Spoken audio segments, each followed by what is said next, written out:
Well, take a seat. Sean, tell us a little bit about just your background so the students kind of know a little bit more about you. There's so many things that I would love to tell them about you. One of the things that I think is probably most important for our particular concept is you worked at a Christian school. You continue to have an office and a title at a Christian school, and so you spend time with this age student, and then you've also gone on to a Christian university. And one of the reasons that I often reach out to you is not only do you spend time with this age student, but you're at the next level and you kind of see where they're going to go. And so when I thought of the issue, pretty much every issue that we've done for almost the last 18 years, I've called Sean and I said, hey, this is what I'm thinking. What do you think about this? So tell them a little bit about just kind of your background. Sure. Perhaps what's most important about me is I've been married to my high school sweetheart for 22 years. Thanks. I was born in Richardson, so probably 15 minutes away from here. Grew up in a small town in the mountains of California called Julian, famous for apple pies and gold mines. And in third grade, my best friend Jesse sat by this girl named Stephanie. And I remember he actually asked me, he goes, will you sit by this girl, Stephanie, ask her if she thinks I'm cute? Third grade, on the bus. I don't remember what she said, but bottom line is, I married her and he didn't. My favorite song is the 80s song, Jesse's Girl, to bring it back. We've been married 22 years, and we have 3 kids. My son is 18 years old, just graduated from high school. He's at a gap year in Missouri this year. I have a daughter who's 15. She is blonde and she is cute, surfs and plays volleyball, Southern California girl. Don't even think about it, fellas. She's not dating until she's 30 on my watch. And then I have a son who's kind of the caboose. He's 10 years old. His name's Shane. He just does everything. So on top of that, I taught high school at a school like Prestonwood, a little smaller, 10 years full time. Finished up my Ph.D., had a chance to go to Biola, and I asked my new boss, I said, can I still teach one class at a Christian school because I love hanging out with high school students so much, and this is my 10th year part-time teaching Bible. That's awesome. Thank you for doing that. That's an incredible opportunity. Now, for some of the students, they may not know that you come from a family that this particular subject of deconstructionism and really kind of understanding the evidence for the faith is kind of something that you grew up in. Yeah. Because when I was their age, I was going to conferences where your dad would be speaking. Yep. And one of the most important books that he did is Evidence That Demands a Verdict. And so tell us a little bit about just kind of your upbringing in that and what it was like to be the son of Josh McDowell. Yeah, in some ways, understanding my story only makes sense in light of my dad. So some of you don't recognize his name. It's fine. Ask your parents, ask your grandparents. But to be honest with you, for probably about half a century, my father was one of the most influential Christian writers and speakers probably in the world. He's written over 150 books, spoken over 1,200 universities. He grew up in a small town in Michigan. And his father, to be honest with you, was the town drunk.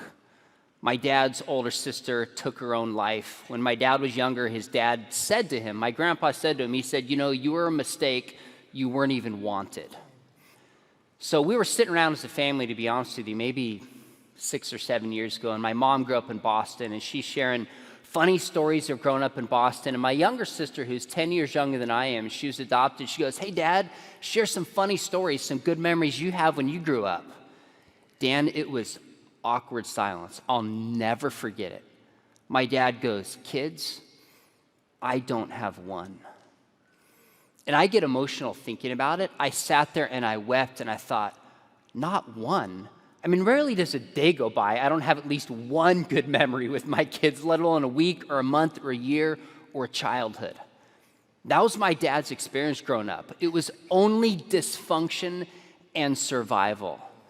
And he set out in college. Keep in mind, this is the 1950s, all right? My dad was born in 1939. Get this, my grandpa was born in 1898. Isn't that crazy? Cool. My dad was born in 1939, 83 years old. And he saw a group of Christians who were different in college. And they had a joy about life. They had a contentment about life. And if you come from a broken background and you see people with contentment and happiness and love, I'm telling you, that is going to draw you in.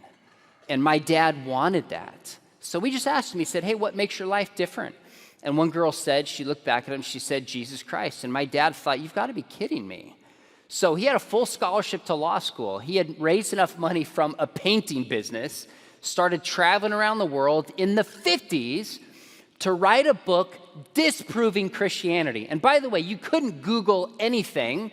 There was no modern apologetics. There was C.S. Lewis, Francis Schaeffer. That was about it. So he started traveling around the world, gathering the evidence to show that Christianity was false. What would happen is he started to realize, oh my goodness, Jesus really rose from the grave. The Bible's actually true. Jesus claimed to be God and gave evidence for it. And he ended up becoming a Christian, and it turned his life around. And one of the things my dad said is he knew intellectually it was true. But when he knew experientially it was real, is he went out to like coffee with my grandfather, his dad. And he said he showed up to tell his grandfather what he really thought about him, about being a failed dad. And he looked at his dad, my grandpa, and he said, I spoke words to him I never thought I would speak. He said, I looked at my grandpa and I told him that I loved him. He said, the only explanation for that is God had changed my heart. That's when I knew it was real. So I grew up in a Christian home with a father speaking around the world, writing books. He would have been invited all 18 years to this conference to speak to young people. Yet when I was probably, I think about 19 years old, this is mid-90s, I'm in college, I started surfing around on the internet. And you got to realize, it was in the mid-90s people first got email addresses. There was no Google yet. There was no social media. I'm surfing around on the internet, and the atheist secular web basically began taking my dad's books, chapter by chapter, doctors, historians, lawyers, responding to it, saying Jesus didn't exist, the Bible's full of contradictions. I had never heard these challenges before. So I'm surfing the internet, I see this stuff, and I'll never forget it, Dan, my heart sunk. It was the first time I had this thought like, wow, my parents mean well, but what if they're wrong? What if they're wrong? And this was not only an intellectual issue for me, I remember feeling it like, wow, if my parents got it wrong, this changes everything. And so I figured it was time to be honest with my dad. We were in Breckenridge, Colorado, beautiful ski town. It must have been over maybe Thanksgiving or Christmas break or something. And I'm looking at my dad, who's this great defender of the Christian faith. And I said, Dad, I got to be honest with you. I'm not sure I'm convinced that Christianity is true. Not knowing what he's going to say. He doesn't miss a beat, Dan. He looks at me and goes, son, I think that's great. And I looked at him, I was like, did you hear anything that I just said? He goes, look, I raised you to seek after truth. You can't believe something just because I do. You've got to know if you think it's really true.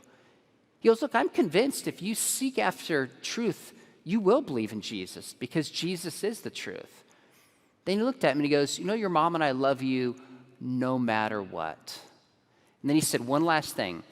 He said, if you end up not being a Christian, only reject it if you're convinced it's not true. He said, I see a lot of young people rejecting the Christian faith for different reasons. He said, only reject it if you think it's not true. And that was a pretty significant moment for me.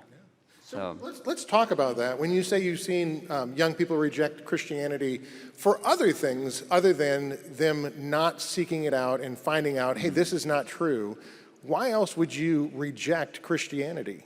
Right? I mean, like it seems like we're going to have an incredible lineup of people up here. Great lineup. Just doctor this, doctor that. I mean, it's amazing. So there's going to be some brilliant people who are giving us evidence for the faith.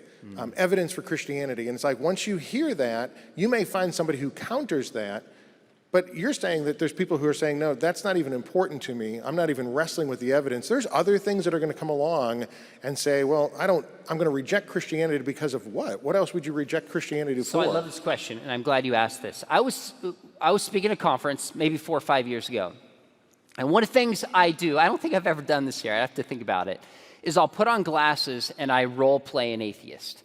And the idea is that I'll give a couple atheist arguments, then I'll do an open mic for students to ask, and I do my best to respond as an atheist might. And usually about 15, 20 minutes into it, Christians get pretty testy and angry. I've been yelled at. I was actually threatened one time, and somebody knew I was a Christian. It gets really spicy. Well, when I was done, this student came right up to me. He goes, "Hey, that was really interesting. I've never heard anybody do that." He said, "Can we talk?" I said, "Sure." So we skipped out of the next session. We went outside and we sat down. He had just graduated from high school, so must have been about 18 years old. And he goes, "Hey, I grew up in a Christian home, but I'm in the process of leaving my faith." I said, "Well, tell me about that." And he starts launching into, he goes, "Well, the Bible's full of contradictions." He goes, "I don't believe Jesus really rose from the grave. It's probably a myth." He said, "Besides, Christianity's not the oldest religion. Hinduism is older anyways." He's asking me all these questions. Dan, I've done this long enough that after I heard a few questions, I remember thinking, I have a hard time believing this 18-year-old young man, this is really the issue with him. So I said to him, "Look, I could be off base. If I'm off base, I will apologize in advance. But I have a hard time believing, as an 18-year-old, the questions you're asking me are really your issues with God." I said, "What's the heart of it? Because that's what I want to talk about." And friends, I'll never forget what he said. He looks at me and goes, "Yeah, you're right. These aren't the issues." He goes, "The real issue is I grew up in a Christian home, and I'm going to a public school this fall. I've signed up for a fraternity." And then word for word, he says, "I just want to have fun for a season in my life." And I looked at him, I said, "Thank you for your honesty. Now we're talking." So in his mind, he raised all these intellectual objections, but that wasn't the engine driving it, that was the caboose. The real issue for him was, wait a minute, there's a God who tells me what I'm going to do with my body, what I'm going to do with my time, with my money. What I follow with Jesus comes at a cost. I just want to enjoy my life. So I said to him, as far as I can remember, I remember saying two things. I said, again, thanks for your honesty. I said, here's the deal. You can go down this road, and however far you go, God will always forgive you. But guess what? You get to live with the consequences of your choices. God's commands are not trying to steal your fun. They're actually setting you free for your good. So know that God always loves you, will always forgive you. You can take 1,000,000 steps away from God, but it takes one turnaround and God is right there. His issue was not one of the intellect. It was the heart. In fact, the way I put it is the heart of the problem is the problem of the heart. Sometimes we don't want truth because it's costly. So if you have questions, we want to take your questions seriously. But I invite you to ask, is there a heart of the issue, something deeper going on? And not always, but many times there is. You know, I think that takes us back to when BWI started. One of the things that we did was we started with a couple debates. 2009, we had Dinesh D'Souza come in and debate a guy named Dan Barker, who was a former Christian. And Dinesh is brilliant. And so the debate was actually really, really bad because the Christian was really smart and the atheist was not. And so we left here with this concept of like, well, Christians are smart and atheists are stupid. And I was like, that is not helpful. And that's not true or helpful. Right, exactly. And because next year you're going to be on the University of whatever, and there's going to be a doctor so-and-so who's your philosophy or religion professor, and they're going to be smart. And so I went back and I said, I think we need to do the debate over. We just need to get a better atheist. And I just remember the next year we brought in Christopher Hitchens. So when you bring in Christopher Hitchens as your atheist, all right, that ramped it up a little bit. So Christopher Hitchens was here on stage in 2010. Wow. His British English accent, right? I mean, it just sounded incredible. It was wonderful. And a lot of people kind of left that going, wow, he had a lot of really persuasive things to say that rejected Christianity. And so I remember we gathered the students together and went over to the Horner, a room over there, and I put everybody down. I said, okay, so what did Christopher Hitchens say? And one of the students raised his hands and he said, he's really mad at a God that doesn't exist. It's a good observation. And I went, yeah. And just kind of that interesting concept of, why is he so mad? And then I told him the backstory, which Christopher Hitchens, who had gotten into a debate with his brother, they had talked about that. Who's a Christian apologist. Who's a Christian apologist. And Hitchens had kind of shared that idea of he's out there famous for the concept that God does not exist, but the reality is he doesn't think a good God exists because some things that happened in his life that were tragic, that were very, very difficult, right? And so as he wrestled with those things, his understanding of goodness, right? It was like that couldn't happen if a good God existed. He wouldn't have allowed that to happen. And so he rejected Christianity, as you said, not because he studied the evidence and said there can't be evidence. There couldn't be, a God who becomes a man. There couldn't be, a God who died for me and was raised from the dead. He didn't reject Christianity because of that. He rejected it because something bad had happened into his life. And so I think that's a great reminder to us is as we wrestle with things and as we deal with issues, right, get to the heart of the matter and begin to wrestle and be honest with what you're really talking about.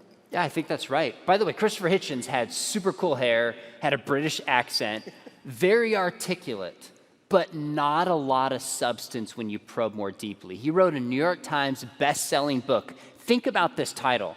The title is God is Not Great. He wrote it, I think, maybe around 2010.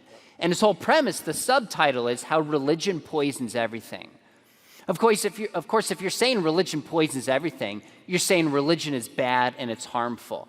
I'm not even sure how you get a standard of good to judge religion as bad if there is no God. That's one of the inconsistencies. But I'll tell you another story, if I may. When we talk about deconstruction and questioning your faith, I don't know that I can universalize this, but I think the majority of people who leave the Christian faith at least were never in it to begin with. Now, I'll tell you an example. I was speaking at a conference with my dad maybe 3 or 4 years ago. Not quite this size, but if I remember, there's about 1,000 people that were there. And the pastor contacted me ahead of time, and he said, hey, this former pastor is coming, doesn't believe in God anymore. He's going to be at your conference making this case for apologetics. And I said, hey, do you think he'd be willing to have lunch with me? Not to debate him, but maybe I could try to answer some questions. That's my job. And he goes, sure. So my dad and I spoke all morning, and then during lunch, I met with this fellow for 45 minutes or an hour. And I remember I said to him, I said, hey, I don't have all the answers, but tell me what's bothering you, what's on your heart. And his big issue was, he said, when I look at the Bible, it feels like God is present and people can experience God. But he feels distant today. I haven't experienced God. So, Dan, I probably spent 45 minutes trying to answer his questions. And I kid you not, I'm sitting there thinking, I wish the rest of this panel was there because my answers are just lame. I'm like, I have a Ph.D. in this, and these are not very good answers. I'm not helping this guy. And inside, I'm feeling like I would give myself an F, maybe a D-. Get to the very end, and he goes, do you have any other advice for me? Anything else you would share? And I said, in my experience, when somebody leaves the Christian faith, especially if they were in ministry, I rarely hear that they had a personal experience of God's grace. So we've been talking about you leaving the faith. Tell me about that moment when you knew you were a sinner and you needed God's grace and you became a believer. Dan, it was like he was a deer in the headlights. He looks at me and goes, I didn't become a Christian because I was a sinner in need of grace. He said, I became a Christian because I was hurting and told that Jesus would make me feel better. Friends, that's a false gospel. That's a false gospel. And he was a pastor on stage teaching students how to think Christianly. So I pressed him a little bit. I said, so your issue is you don't think God does miracles and you can't experience them today, yet you've never humbled yourself and asked God for forgiveness. That's step number one. I said, what's keeping you back? And he said, number one, my wife is not there. I was like, okay, I get that. He said, number two, I'm afraid if I go down that rabbit trail, what I'll find. My concern is there's a whole lot of you who've grown up in a Christian church and a Christian home. And you know what? You hear a false gospel. You think you're saved. And as my dad would say, he goes, I don't know if he came up with this or not. He'd say, you're not a just because you go to McDonald's, you're not like a Big Mac, right? Like just a cheesy old school line from the 70s and 80s. But you're not a Christian because you go to Christian school. You're not a Christian because you go to church. The question is, have you humbled yourself, recognize your sin, and ask God for forgiveness? So I think there's a lot of people who leave the Christian community but never in the first place ever knew God personally. Yeah, I think that's one of the things that we've seen is a lot of the people who are leaving the Christian community are people who worked at a church, have written Christian books, have been on staff at different things, and when they share their testimony about their Christianity, right, it's a lot of works, a lot of things, a lot of titles, a lot of things that they've done, but they don't talk about that conversion experience of becoming part of the family of God. And I was talking to one of my sons about it, and I said, here's the deal, the story of the prodigal son is a very interesting concept, right? I said, for Campbell, who's a sophomore here, I said, here's the deal, you could leave my house today, and you could go out and you could act like you're not a Panetti, right? Because there's a Panetti way of doing life, right? And just understand, when he doesn't act like it, we tell him. That's not how Panettis do life. That's not how we talk. That's not how we walk. That's not how we consider things appropriate. And so you could pretend like you're not a Panetti. You could say you're not a Panetti, but at the end of the day, you're always going to be my son. And the prodigal son is a great story of where that young man goes off and he lives, right, in a way that his father would not be proud of him. He lived like he wasn't his dad's son anymore. But when he came home, his dad ran out and he greeted him, not as a person going back to work at his dad's, house, because he said, hey, the servants live better. Let me just go back and be a servant in my dad's house. His dad ran out and he greeted him as a son, because once you're a child of God, you're always a child of God. So that's one of the questions I have, is the idea of... Can I comment on that really fast? Yeah, please. So prodigal son, Luke 15 is one of my favorite stories. Growing up in a Christian home, I heard dramatic prodigal son type stories. I'm sure you've had testimonies here, people who were in gangs, people who were in prison, people who almost died in war. And I always thought, if God's going to use me, he's got to do something dramatic in my life. Right. Now, it never really occurred to me, I didn't want to go to prison, I didn't want to join a gang, but that's the message that we give. And I'm telling you, it hit me more so in college that we talk about the prodigal son, but the older son was just as lost as the younger son. What do I mean by this? The story we call the prodigal son is of two sons. One who lives in sin, rejects his father. The other one did everything right and was still lost. So for me in college, I wouldn't have articulated it this way. But I really thought I was better than most people because I didn't do those big sins. And so I prided myself in being righteous. And then it hit me one day, I thought, oh my gosh, I'm no different than the Pharisees.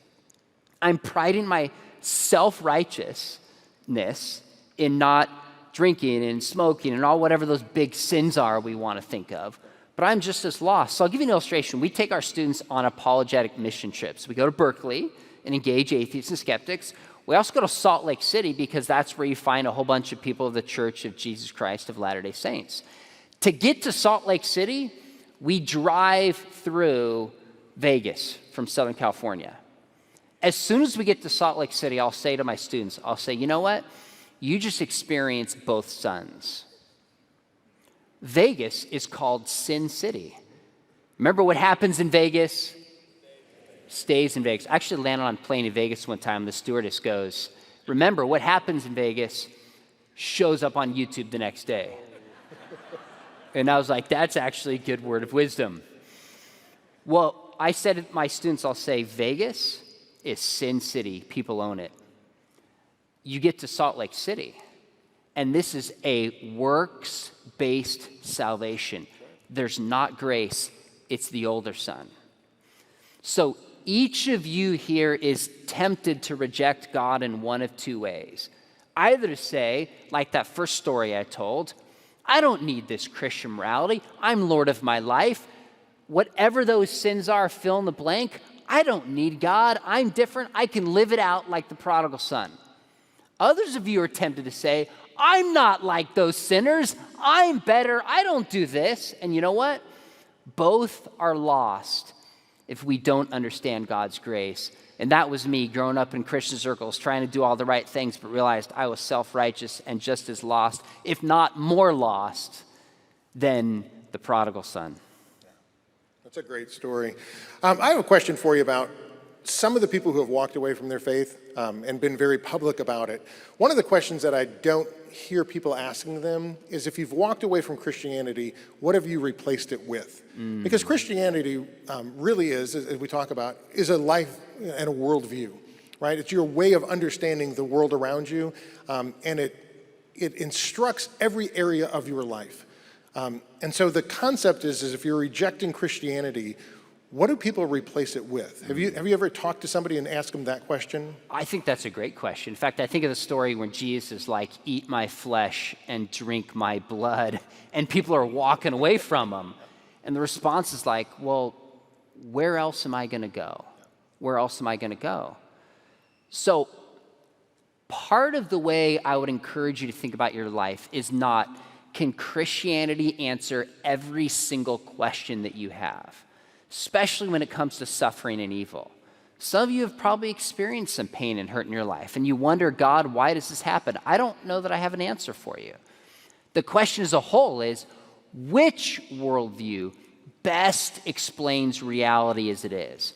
So some people leave Christianity and don't replace it with something, like you said, that explains reality better. They're just reacting against something.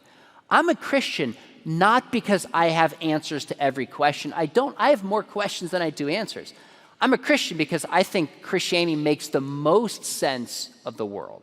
Jesus diagnosed it's the heart that's wrong. It gives us an objective moral standard. The person of Jesus has turned the world upside down. So you're right, if somebody's questioning Christianity, it's not enough to say, well, that's just false and live in reaction to it. You got to replace with something that's more reasonable, more existentially satisfying. And my response would be good luck, because Christianity really does describe reality as it is, even if we have some unanswered questions.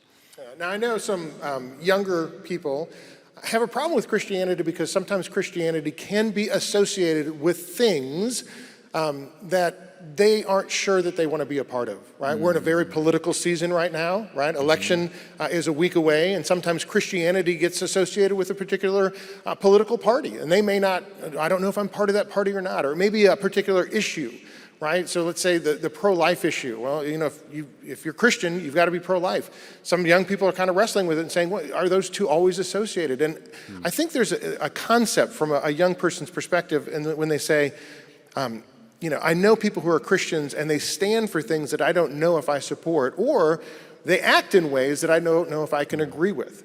And so what would you say to that young person who is looking at Christianity through the lens of other cultural topics?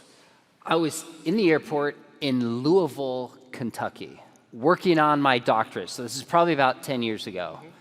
And I saw this young man. I was sitting next to him in the terminal waiting to load our plane. And he was reading a book by Albert Camus. Now, how many know who Camus is? I'm curious, by show of hands. Okay, a few of you do. He's one of the most influential atheist writers of the 20th century, known as existentialism. So coming out of World War II, you had this death of God movement and people trying to make sense of life without there being a God.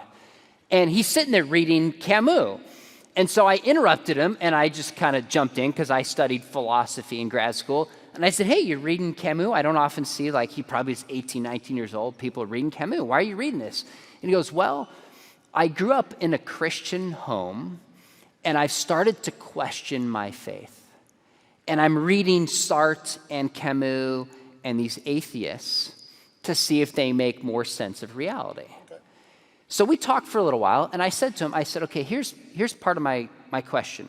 I said, have you ever read, and I listed a few Christian apologetics books. I said, because if you're going to leave the Christian faith, that's up to you. I can't stop you.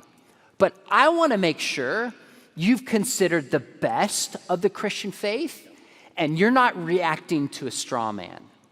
So I started walking him through the evidence for the resurrection, and he's like, I've never heard this before. So what happens is, and this is true for all of us, is you have a certain caricature of what it means to be a Christian. It means to be a Democrat. It means to be a Republican. It means to hold this certain view. And you react to a caricature rather than the real thing. So my encouragement to him was, I said, fine, read Sartre, read Camus. I said, also read the Gospel of John yourself and ask yourself, who is this person Jesus? Why has he turned the world upside down more than anybody who's ever lived? Why does every religion want a piece of Jesus? Why do Muslims say he's a good prophet? Why do New Agers say he's a guru? Why do Buddhists say he's enlightened? I said, make sure if you reject Christianity, don't reject a straw man. Make sure you understand who Jesus is, and you've considered the best evidence for it. Now, I don't have a clue what he did. We never talked after that. I wish I had a Christian Morton Carpenter to give to him. I just didn't have a copy of it. But that's my encouragement. It's easy. When you see Christianity associated with a certain political party, with a certain movement, it's easy to assume that's what Christianity is. Now, our faith should affect the way we think about politics. But that's different than saying Jesus is a Republican, Jesus is a Democrat. So I would just encourage any of you who have questions to try to disassociate some cultural idea of who Jesus is with what the Gospels really say and what the evidence is that you're going to hear today and tomorrow that Christianity is really true. And you know what? That's easier said than done. That's easier said than done. But you have to do it. You owe it to yourself, in a sense, to do it. And I think to God. That's awesome. What would you say to a young person who's got a friend who is wrestling with something, who's asking questions? What would you say to encourage them to kind of like walk alongside that particular friend who's wrestling with, you know, a different question? How would you encourage them to do that? So I would encourage you to do this. If you were going through questions, and I know some of you are, how would you want somebody to respond to you? My guess is you wouldn't want somebody to say, "What? I can't believe you have questions. I never suspected it'd be you." Not helpful. I doubt you'd want someone to look at you and go, "You know what? You're sleeping with your girlfriend. I'm sure that's the reason." Like, nobody wants you to respond that way. I would respond by simply saying, "Thanks for sharing this with me." Because one thing I know is that doubt can be painful. It was actually Gary Habermas, who's one of the world's experts on the resurrection. He is writing a 3 to 4 volume set. Each one is going to be somewhere between, like, I don't know, you can correct me, Dr. J, 500 and 1,000 words each, coming out in the next few years defending the resurrection. Massive, spent his whole life studying this. It's coming out soon. He's also done a lot of work on doubt. And he says in churches, you can confess almost any sin. When you say you're doubting, people freak out. So don't freak out.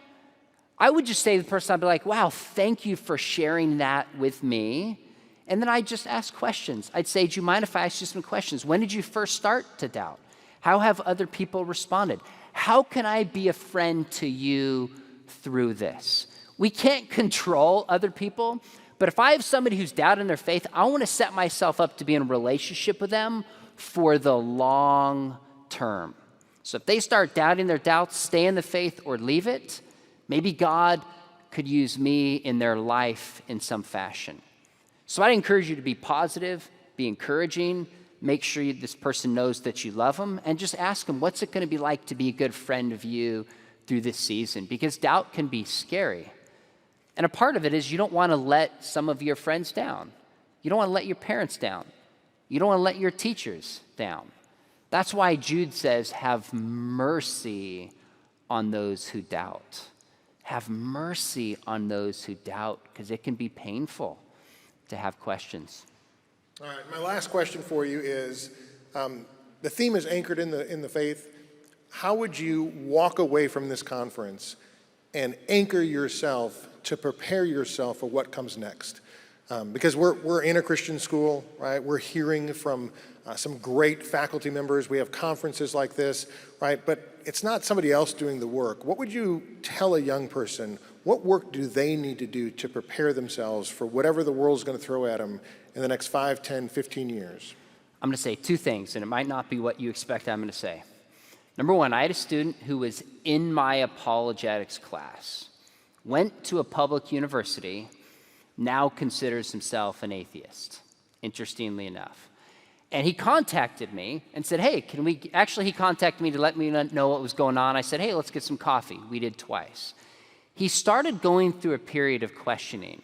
And he said to me, he goes, Mr. McDowell, I needed to do this entirely myself. I didn't want anybody speaking into me, telling me how to think. So I watched YouTube videos, I read books, did this myself 6 months, a year and a half, I can't remember how long it was, came out as an atheist on the other side. All I said to him, I said, here's my only request. If you start to doubt your beliefs, your atheist beliefs at some point in the future, will you let me just be a part of the conversation? His mistake, in my view, was to do it all alone as an 18, 19-year-old. You can't do it alone.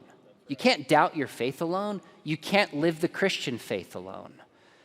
There's a lot in the Bible about having mentors. Know your parents, but you have an incredible opportunity, whether you realize it or not, of teachers who are here. Trust me, they're not in it for the pay. My wife teaches math at a Christian school, and it's a frequent source of, not a frequent source. Sometimes we laugh about how little she gets paid to teach and how much work it takes.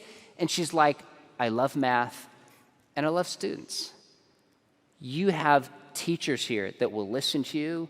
They won't judge you. Don't do it alone. Have people in your life. Second, I'll tell you this. I think Satan would like to use intellectual doubt to sidetrack you. But more than that is he will use sin in your life. Satan is a deceiver. He's going to make you think if you fall short in some area, morally, and especially with the internet today, your generation is ripe for more temptations than any generation before. If you fall short, if you sin, Satan's going to tell you lies, but you go to Prestonwood. You got Christian parents. If you told anybody, they would be ashamed of you. That is a lie from Satan. I've done this long enough that I've seen students who have all the right theology and the right answers. By the way, demons have perfect theology, but they allow Satan to get a foothold in their life, morally speaking, and it snowballs and it wrecks their faith. So number one, you've got to have mentors and adults in your life speaking into you. And number two, you've got to experience the freedom. Last thing I'll say, this week I had a young man call me because of an addiction he had had tied to the internet for years. And he said, I was going to go to my grave with this. I was so ashamed. He goes, I have never felt better telling you this because I'm experiencing the freedom that comes from Christ. So have adults in your life. But the message of the Bible morally is that God forgives us and God sets us free. You've got to experience that and not give Satan a foothold in your life. Yeah, I think that's such a powerful word. I remember reading in Scripture when Jesus was tempted by Satan. You remember he was isolated and he was alone. And I think that's just a great reminder for us. We look at this and we say, well, we're part of a Christian school, but here's a lot of people who are walking alone, right, with their own mind telling them things that they can't get away from, right, that you're not good enough, that you're not special, that God would not love you because if he knew what was going on. And here's the deal. God knows everything that's going on in your life. That's true. Right? And if you will tell an adult who loves you, they can love God, right, with whatever it is that you're dealing with. And I think that's one of the most important things, right? And instead of saying, hey, here's the 5 things that I would do to ground myself in the faith, right, which you could do, here's the thing. Be honest with somebody who's an adult. Let them walk alongside you. And whether it's your parents, whether it's a teacher or a pastor at a church that you go to, I think that's one of the most freeing things is just being vulnerable and then having not only that accountability of somebody to walk with you, but that mentorship of somebody to guide you who's a little bit further down the track than you are to help you in that particular journey. So, Sean, I appreciate your time. Amen. I appreciate all that you shared. Why don't you please thank Sean McDowell for his time up here.